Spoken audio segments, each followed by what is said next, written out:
So I just did something interesting. I just went on a walk around my town where I normally am rushing around shopping. There's this little strip center uh, where I have a new gym here, but it's where my local Kroger is, where I usually shop. And I decided that I'm not going to go home after working out this morning. I'm going to stay around here because I have to pick up my daughter at 4. And as soon as I take her to school, I come to the gym. And I have my meals with me, and I decided I'm not going to go back to that place where it's not even my home. I haven't actually had a home since I was 12. I haven't felt like home since I was about 12. I'll tell you more about that later. Today's not the day. But, oops.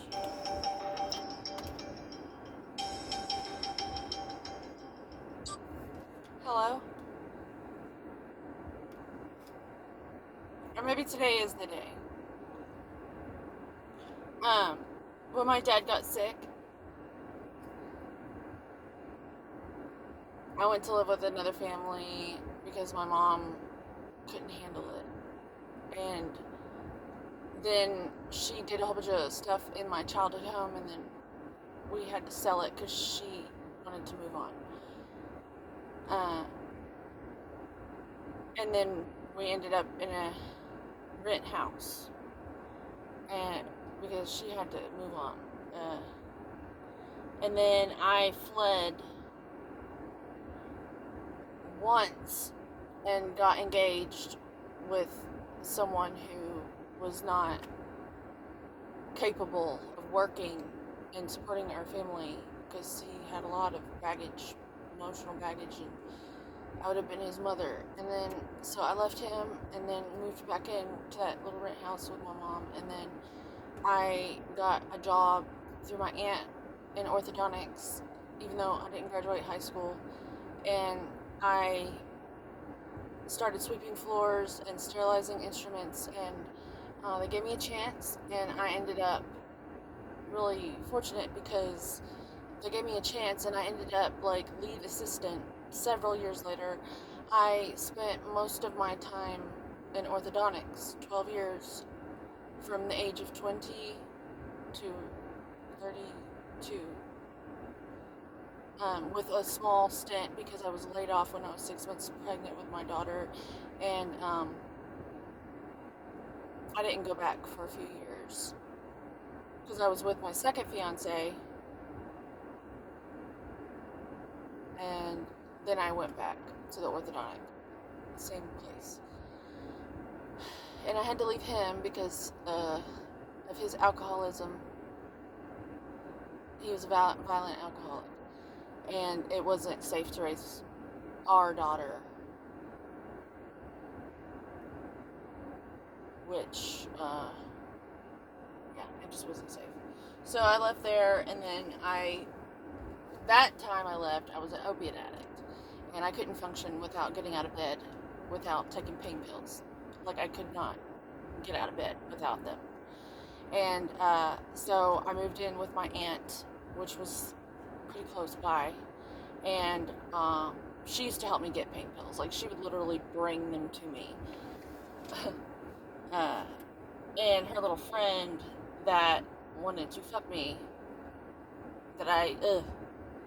there's those guys that use girls, or they try to, assert their power with their pills. Well, I've always been I think a man trapped in a woman's body, to be honest, because I see them. Because I am just like them. And so it pissed me off, and I'm like, fuck this shit. So I laid up in my aunt's 11 12-year-old son's bedroom. He always slept with his mother, so it wasn't a big deal. He didn't even use the room, but he had his artwork everywhere. He had pictures of clowns he drew, and I withdrawed off of opiates for 8 days and 8 nights without eating or sleeping. And I fucking earned my respect and my power back by suffering. You don't know what it's like when you're drive heaving out your butthole and vomiting in a bathtub at the same time. You don't know a goddamn thing until you go through that. And I survived that, and I'm proud of it. That was the hardest thing I've ever done, and I've given birth. Enough on that. The point is, I haven't felt like I have had a home since I was about 12 years old. Like my own home. I've always just been a guest somewhere. Even in my apartments that I've had, it wasn't home. I was just running. I was fleeing from the crisis of what happened when my father got sick. And my mother just totally decided she couldn't handle it. She only had one daughter, one person. But, well, now I'm a mom. And I'm not doing drugs. And I'm not doing anything. And I think I'm a success. I think I have earned some wisdom. And I'm having to just, anyways, I'm doing things that are a little odd. Like just now, I walked, you know what, they're not odd. They're odd because my mom would say I'm odd. She's always told me why can't you just be normal? Parents, man. Meanwhile, she's almost 300 pounds. Again, she's done this over and over again. And I don't want to talk shit about my mom, because I'm not that person. But, I live with her right now. And I decided I'm going to walk around here. And I loved it. I loved it. And I got to thinking, people are going to think I'm a prostitute or something. I got that vibe towards the end of my walk, like I'm a prostitute or something. No, I'm not.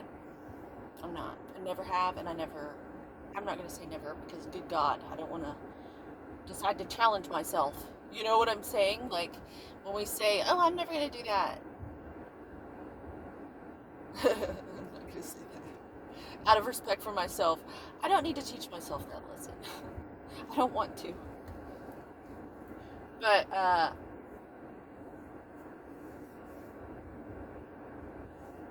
I'm here. And I exist. And I'm somebody because I'm alive. And you're somebody because you're alive.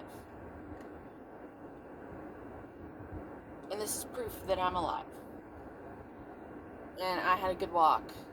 And I went into Hobby Lobby and I looked at all this stuff. They have sneakers, like Converse sneakers, white sneakers for like $6.99, and you can like put stuff on them.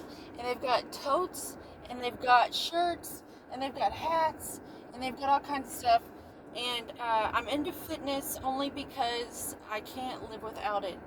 I don't know that I'm the best person to help you, but I feel like I have to walk around and let people see me, because I do not fit in around here. I live in Texas, and I don't belong here anymore.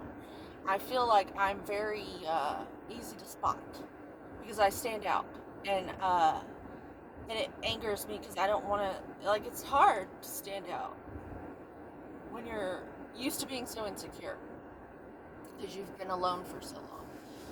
Which I decided I don't need to be insecure because I survived getting off the opiates. You know, like, I'm thriving, damn it. Whether the people around me understand it or not, I'm gonna continue to thrive. Because it's my choice.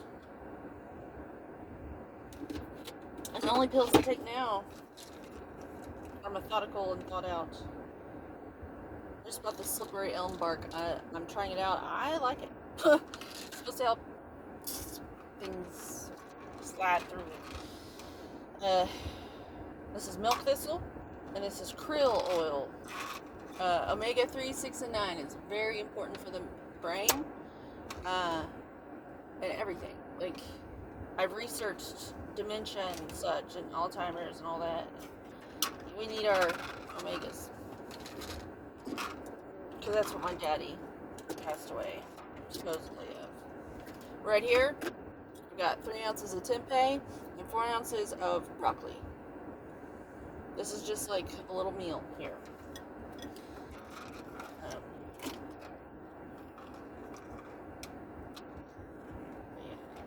I'm gonna eat now. I don't like to eat on camera because I feel like I gotta talk, and then you see all the food in my mouth, and it's just gross. So, I'm alive and I exist, and you do too. What are you doing with your day? What are you doing today? Think about it. I'm a free woman, and I just walked around this little area, and I even saw a girl that works at the grocery store, and she kind of looked at me like I was weird. But I'm a free woman, and you're not going to make me feel any way about what I'm doing, because I'm free. And I would love that you would take a walk today, too. If you can. I love you. I'm going to eat my